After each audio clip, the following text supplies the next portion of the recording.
बोलिए भारत माता की। बहुत बहुत धन्यवाद।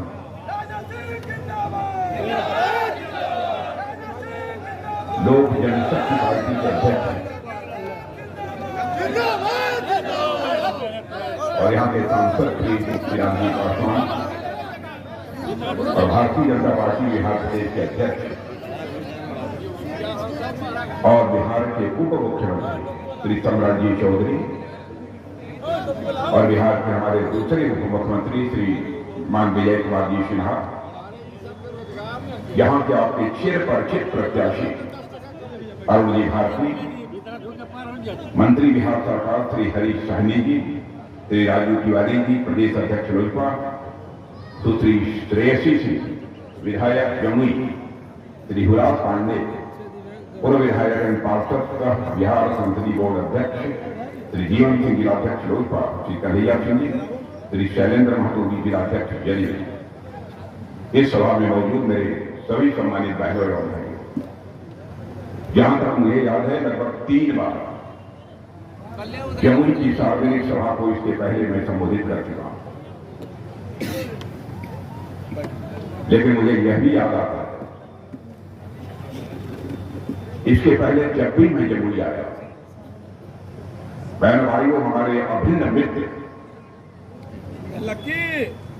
इधर आएगा जिनके साथ मेरा भावनात्मक रिश्ता था, और मैं ये कहूं एनडीए में वो शामिल हुए थे कि मैं पार्टी का राष्ट्रीय अध्यक्ष था, तो हमारे आग्रह पर ही एनडीए में जो शामिल हुए थे ऐसे स्वर्गीय रामविलास जी पासवान आज हमारे साथ मंच पर नहीं है। स्वाभाविक रूप से उनकी कमी मुझे खटक रही है। खिलखिलाता हुआ चेहरा और जिस गर्मजोशी के साथ आकर वो लिपट जाते थे, उससे जिस अपनेपन का एहसास होता था, मैं उसको शब्दों में बयान नहीं कर सकता। लेकिन जो प्रकृति का शाश्वत नियम है, दुनिया की कोई ताकत उसे नहीं बदल सकती है। जो आया है सभी को जाना है। लेकिन रामविलास जी पासवान अपनी विरासत के रूप में जो चिराग पासवान को देकर गए हैं, बहनों भाइयों मैं कहूंगा कि आपका चिराग पासवान यह साधारण नौजवान नहीं है, बल्कि मैं चिराग पासवान के बारे में यह कहना चाहूंगा कि एनडीए की पिच का वह रन हीटर है। जितने रन की जरूरत होगी वह उतने रन बनाने की क्षमता आपका चिराग पासवान है।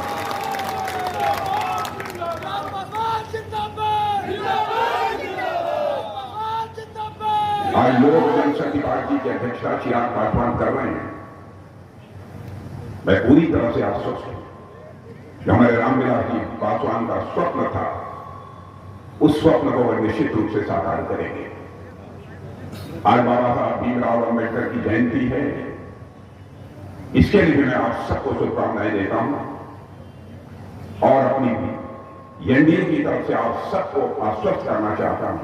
इस संविधान के रचयिता, समस्त समाज के निर्माण का एक अवधारणा देने वाले ऐसे महापुरुष ने जो कुछ भी भारत के लोगों से अपेक्षा की थी, उसे कोई पूरा कर सकता है। बहनों भाइयों, तो केवल एनडीए के लोग पूरा कर सकते हैं और कोई नहीं पूरा कर सकता। और साथ ही साथ आज नवरात्रि का शुभारंभ है। इस नवरात्रि की शुभारंभ की भी मैं आप सबको हार्दिक शुभकामना देता हूं। आज यदि मैं आप सबके बीच आया हूं तो यहां पर मैं अरुण भारती के लिए आया। अरुण भारती वैसे तो पहले भी काम करते रहे होंगे राजनीतिक क्षेत्र में, लेकिन प्रत्याशी के रूप में पहली बार वो चुनाव के मैदान में उतरे। अरुण भारती को बोलते हुए मैं सुन रहा था। इतना तो अरुण भारती के बारे में जिस नतीजे पर मैं पहुंचा उसे कह सकता हूं, अरुण भारती एक विनम्र है, एक शालीन व्यक्ति है और सांसद बनने के बाद प्रभावी तरीके से जैसे भी एक सेवक के रूप में भूमिका निभानी चाहिए, इस क्षेत्र की जनता के लिए सेवक की भूमिका निभाएंगे। मेरे बहनों भाइयों, आप लोगों ने 2014 में मोदी जी के नेतृत्व में सरकार बनाई, 2019 में भी सरकार बनाई। आज यह मैं ही नहीं कह रहा, हमारे सम्राट जी चौधरी नहीं कह रहे, विजय सिन्हा जी नहीं कह रहे, चिराग पासवान जी नहीं कह रहे, सारी दुनिया बोल रही है कि तीसरी बार भी भारत का प्रधानमंत्री भी कोई बनने जा रहा है। उस शख्स का नाम है नरेंद्र मोदी। और मैं आपको जानकारी देना चाहता हूं कि दुनिया के दूसरे देशों के लोगों ने अभी से अगले वर्ष के लिए हमारे प्रधानमंत्री का समय लेना प्रारंभ कर दिया है, अपने देशों में उनको ससम्मान आमंत्रित करना प्रारंभ कर दिया। सामान्यतः जब चुनाव होते हैं तो एक अस्थिरता का माहौल होता है, यह संदेह बना रहता है कि पुराने देश में कितनी सरकार बनेगी नहीं बनेगी, कुछ नहीं कहा जा सकता। लेकिन मोदी जी का जहां तक सवाल है, उनको भी लोग यह मान लिए चुनाव तो यह औपचारिकता है, मोदी जी को देश की जनता ने अपना पुनः तीसरी बार चुनने का मन बना लिया है, अब सारी दुनिया ने स्वीकार कर लिया। और भाइयों इस सच्चाई को भी आप स्वीकार करें। और मैं प्रेस के दोस्तों से भी कहना चाहता हूं, तथ्यों से परे यदि हमारी कोई भी बात हो आप उसको अखबार के पन्नों पर लिख देना, हमारी गलती होगी तो मैं इसे स्वीकार करना। लेकिन यह बात मैं इसलिए कह रहा हूं कि जिंदगी में हमने राजनीति की है तो जनता के आंखों में धूल झोंक कर नहीं राजनीति की है, बल्कि जनता की आंखों में आंख डालकर राजनीति की। बहनों भाइयों, हमारी एनडीए का चरित्र यह रहा है, जो हम लोगों ने कहा है वो अक्षरशः उसका पालन किया। हमारे घोषणा पत्रों को उठाकर भी तो कोई देखिए, हमने क्या कहा था, क्या किया है कि नहीं किया है। जो कहा था सब किया है। हमने धारा 370 समाप्त करने की बात कही थी, चुटकी बजाकर संसद के दोनों सदनों में बहुमत मिलने के साथ ही धारा 370 समाप्त कर दी। हमने कहा था हम आएंगे, अयोध्या की धरती पर भव्य राम का मंदिर बन कर रहे। लोग ये कहते थे आप लोग नारा लगाते हो राम लगा हम आएंगे, मंदिर यही बनाएंगे, लेकिन तारीख नहीं बताएंगे। बहन भाइयों, यह आरोप लगाने वाले लोगों से मैं कहना चाहता हूं, वह तारीख 22 जनवरी आ गई जबकि हमारे देश के प्रधानमंत्री मोदी जी ने भगवान राम की प्राण प्रतिष्ठा कर दी। और बहनों भाइयों, मैं कहना चाहता हूं, एक शुभ संकेत है, नवरात्रि का पर्व चल रहा है और मैं बहुत सोच समझ कर माप तौर के मैं कहना चाहता हूं, यह शुभ संकेत है। रामलला अपनी कुटिया से निकल के अपने महल में प्रवेश कर चुके हैं। भारत में राम राज्य के आगाज को अब दुनिया की कोई ताकत रोक नहीं सकती।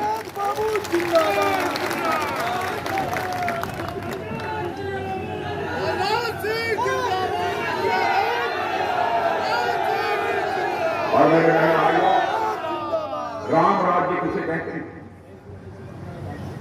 राम राज्य वही राज्य होता है जिसमें कि हर व्यक्ति, राम राज्य उसी राज्य को कहते हैं कि हर व्यक्ति को दायित्व बोध हो, कर्तव्य बोध हो, हमें क्या करना चाहिए इसकी जानकारी। अधिकार बोध से नहीं, हमारा अधिकार क्या है।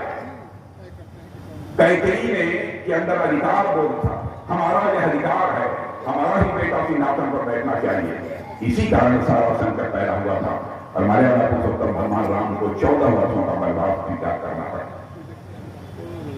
हम उस राम राज्य की बात कर रहे हैं जिसमें कि हर हमारा भारत का नागरिक, उसके अंदर एक भाव पैदा हो, हमें भारत माता का मस्तक सारी दुनिया में ऊंचा करना है।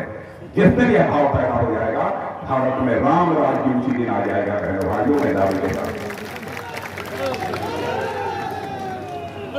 अब जैसे हम लोगों ने कहा था कि हम आएंगे तो 3 तलाक की प्रथा को समाप्त करेंगे। लोग कहते हैं आप लोग मुस्लिम विरोधी हैं। मैं अपने मुस्लिम भाइयों से भी कहना चाहता हूं, मैंने जिंदगी में कभी जात, पंथ, मजहब की राजनीति नहीं की है। मैंने बराबर की राजनीति की है कि इंसाफ और इंसानियत की राजनीति की है। मेरे भाई, मैं मुसलमान भाइयों को बताना चाहता हूं कि और मुसलमान भाइयों को नहीं, जो ईसाई हों उनको भी, जो यहूदी हों उनको भी, जो भी पारसी हों उनको भी, जो भी भारत के नागरिक,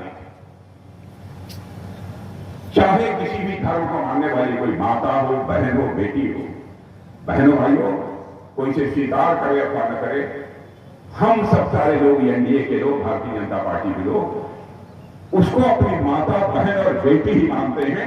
भले ही आपको जो मानना हो उसे मानो, लेकिन हम माता, बहन और बेटी मानते हैं। किसी भी धर्म को मानने वाली माता, बहन और बेटी के साथ जुल्म होगा, अत्याचार होगा, तो सत्ता के लोभ में कोई भले ही उसे माफ कर दे, लेकिन बहनों भाइयों, भारतीय जनता पार्टी माफ नहीं करने वाली। 3 तलाक कितना जुल्म था।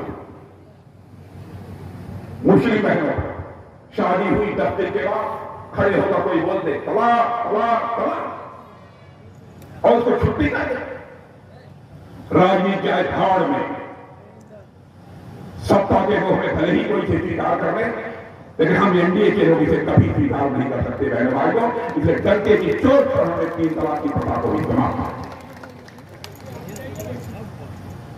बार बार मैं कहता हूं कि राजनीति केवल सरकार बनाने के लिए नहीं की जानी चाहिए। राजनीति की जानी चाहिए तो देश बनाने के लिए राजनीति की जानी चाहिए। मैं कभी कभी नजर डालता हूं, क्या हो गया है लालू जी? बहनों भाइयों, लालू जी हमारे मित्र हैं, उनके परिवार के लोग क्या बोल रहे हैं? सरकार बनेगी तो मोदी जी को जेल में डालना है। न 9 मन तेल होगा न राधा नाचेगी बहनों भाइयों, न 9 मन तेल होगा न राधा नाचेगी।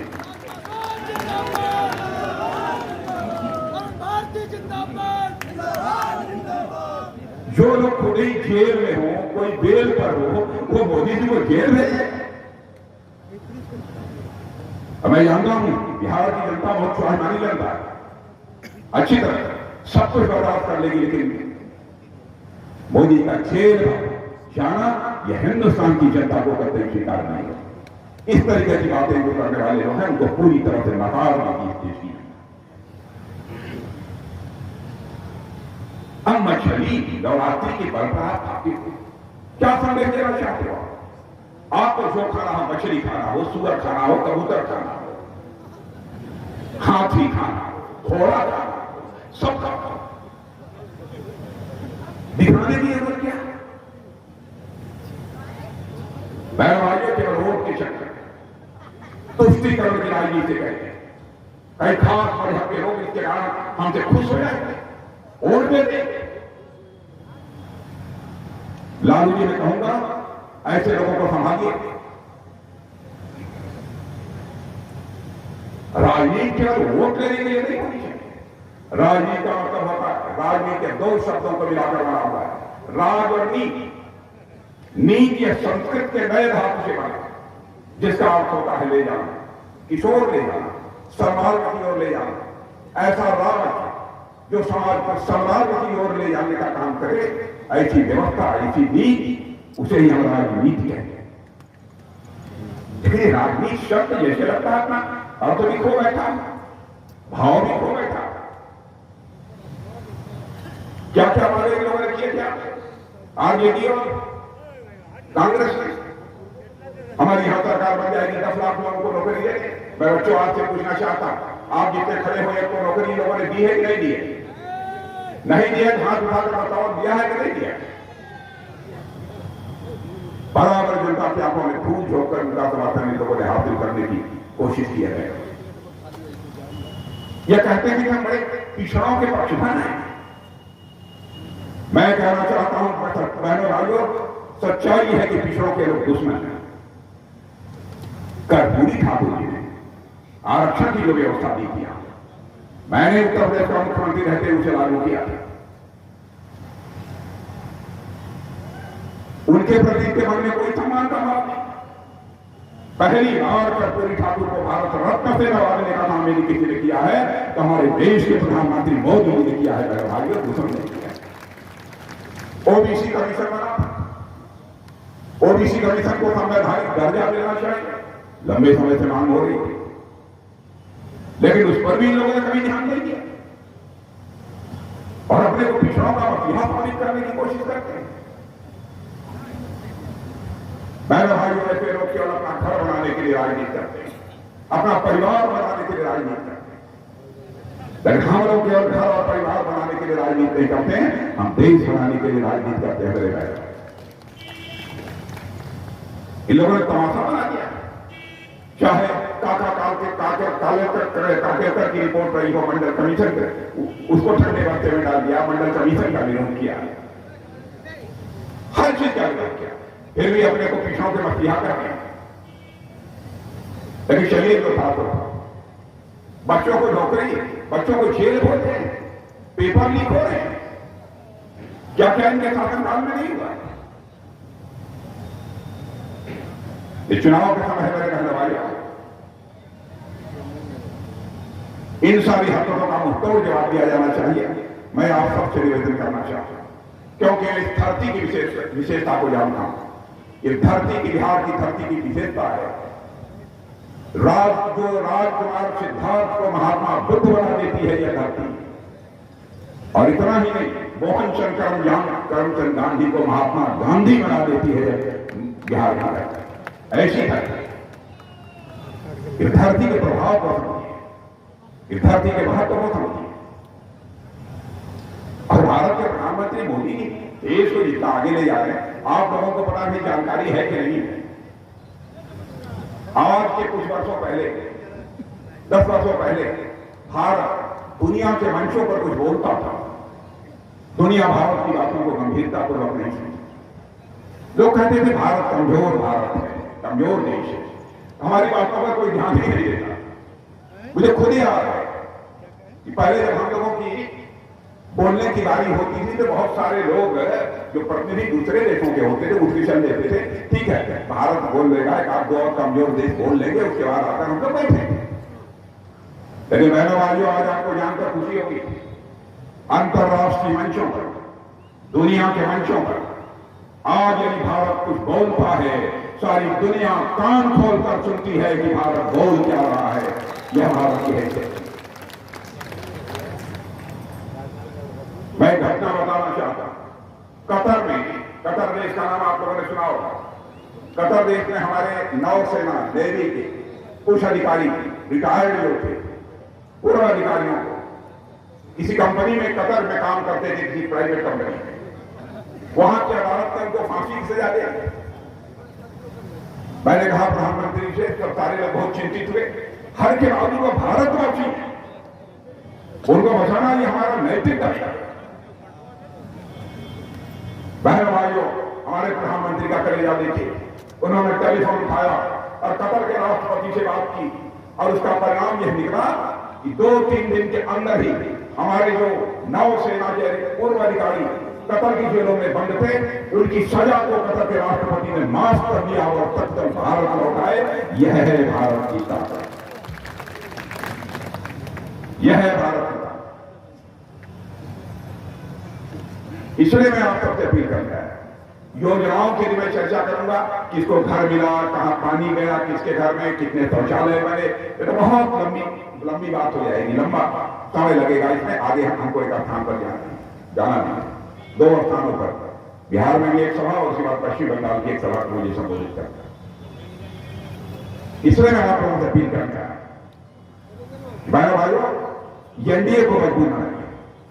बिहार की एक सीटें भी एनडीए की नहीं थे, पर की चाहिए जिस पर की एनडीए की भी पताका लहराया है। और हमारे अरुण भारती जी का चुनाव चिन्ह, हमारे चिराग पासवान का चुनाव चिन्ह तो हेलीकॉप्टर है। क्या बात है, जरूरत होगी तो उड़ जाएगा, जरूरत होगी तो धरती पर आ जाएगा।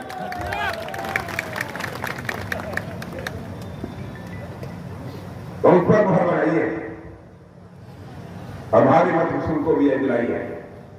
और आज जो चुनावी घोषणा पत्र जारी हुआ है, मैं बिहार के लोगों को बताना चाहता हूं, जिनको किसी कारणों से हम ग्राम प्रधान भी गलती कर सकते हैं, कुछ लोगों को घर बनवा देते हैं, हाँ साहब इनको पैसा मिलना चाहिए, उसके बारे में कहते हैं नहीं मिलना चाहिए, कहीं न लगना चाहिए, नहीं लगना चाहिए। इस प्रकार के भेदभाव स्वाभाविक रूप से गांव में होते हैं, क्योंकि मैं भी शहर का नहीं, मैं भी गांव का रहने वाला। मैं जानता हूं जिनको अब तक पक्की छत नहीं मिली है, उनको पक्की छत मिलकर रहेगी, आपको यकीन दिला देगा। जिनके घर में नल से पानी नहीं पहुंचा है, पानी पहुंच कर रहेगा, यह भी आपको विश्वास दिला रहे हैं। क्या 70 साल की उम्र का कोई है? 70 साल की उम्र जिनकी अधिकता, हाथ उठाइए। और इधर भी आप भी हैं, या जो सभी लोग हाथ उठा दीजिए। अच्छा, आप भी हैं। आप सभी लोग आश्वस्त रहिए, सरकार हमारी बनने दीजिए। सरकार बनने के ध्यान से सुन लीजिए, सरकार बनने के 1 महीने के अंदर आयुष्मान भारत की योजना, आप चाहे किसी जाति के हो, किसी भी धर्म के हो, सबको 5 लाख रुपए तक का मुफ्त इलाज आपका किया जाएगा। पति और पत्नी दोनों 70 से ऊपर है तो दोनों का 5 लाख रुपए तक का मुफ्त इलाज किया जाएगा। ये जुलाई से सिलसिला प्रारंभ होगा। ऐसी कई योजनाएं हम लोगों ने बहन भाइयों प्रारंभ की है, बहुत सारी योजनाएं प्रारंभ की है। और जहां तक 5 किलो मुफ्त राशन मिलता है, मैं जानता हूं उसमें भी आप कुछ न कुछ गड़बड़ सड़बड़ करते हैं। करते हैं नहीं करते हैं। परिवार में लेना चाहिए, एक आदमी को 5 लोग देते हैं और 25 किलो से खाएंगे नहीं, कुछ निकाल के बेच देते। ये है सच्चाई की नहीं? अरे भाई बिहार में सच तो बोलो, घंटे की चोट है सच्चाई की नहीं? यह काम और कोई नहीं कर सकता, यह कर सकता है 56 इंच इस सीने वाला देश का प्रधानमंत्री मोदी ही करता है। बहन भाइयों, बातें बहुत सारी हैं, बस यही मैं कहना चाहता हूं। रक्षा की दृष्टि से मैं रक्षा मंत्री हूं, तो एक बात और है बहन भाइयों, भारत अब कमजोर भारत नहीं रहा। जो चाहे तो भारत को आग दिखा दे। भारत अब दुनिया का ताकतवर देश बन चुका है। हम किसी को आंख दिखाते नहीं, अगर हमें जो कोई आंख दिखाएगा तो उसका माकूल जवाब देने की क्षमता जी के अंदर है। तो भारत को ऐसा नहीं है कि जो चाहे वो भारत को आंख दिखाकर चला जाए। अब तीनों की कांग्रेस आरजेडी वालों की हालत क्या है? मोदी ने सर्जिकल स्ट्राइक की। आतंकवाद का खात्मा होना चाहिए कि नहीं होना चाहिए? मैं आपको, नक्सलवाद का खात्मा होना चाहिए कि नहीं होना चाहिए? अब आतंकवादी बार करते हैं हमारे देश की धरती पर, पड़ोसी देश वाले कर गए। हमारे प्रधानमंत्री ने फैसला किया, फिर सर्जिकल स्ट्राइक की, हमारे सेना के जवानों ने जरूरत पड़े कि एयर स्ट्राइक की। और बहनों भाइयों, सीमा के इस पार नहीं, सीमा के उस पार जाकर दुश्मनों का सफाया करने में हमने कामयाबी हासिल की थी। यह है भारत। हम इस पार भी मार सकते हैं और जरूरत पड़ी तो हम उस पार भी जाकर मार सकते हैं। यह भारत की रक्षा है। इसलिए मैं आप सबसे अपील करना चाहता हूं, आप सभी का समर्थन एनडीए के हर प्रत्याशी, जब देखिए कोई भारतीय जनता पार्टी का है, कमल का फूल है तो कमल के फूल पर दीजिए। यदि हेलीकॉप्टर है तो हेलीकॉप्टर पर दीजिए। यदि और कुछ है तो और कुछ पर दीजिए। और हमारे यहां 2 उप मुख्यमंत्री बैठे हैं। हमारे नीतीश कुमार जी मुख्यमंत्री हैं। अब लालू जी अन्य लोगों के बारे में क्या कहते हैं आप जानते हैं, लेकिन बहनों भाइयों, हमारे नीतीश कुमार जी के बारे में चाहे जो कर लीजिए, लेकिन कोई भी माई का लाल, चाहे बिहार का हो अथवा दूसरे राज्यों का, उंगली उठाकर नहीं कह सकता है उनके मुख्यमंत्रित्व काल में एक भी भ्रष्टाचार की दाग नीतीश कुमार के ऊपर लगी हुई हो। यह कम से कम इतना तो कोई नहीं कह सकता। इस ईमानदारी की तो इज्जत की जानी चाहिए। आज इस राज्य के मुख्यमंत्री हैं और हमारे भारतीय जनता पार्टी के प्रदेश अध्यक्ष शिवराज जी चौधरी कितने दमखम के साथ काम कर रहे हैं। हमारे विजय कुमार जी सिन्हा, आप सभी लोग अच्छी तरह परिचित हैं, तो आपका स्नेह प्यार मिलना चाहिए। बस यही अपील करने आया था। तरुण भारती को जिता देंगे ना पक्का? ना लग नहीं रहा ना, ये हर एक हाथ उठेगा, हर एक हाथ उठेगा, तालियां बजाते हुए उठेगा तो मैं मान लूंगा जिता।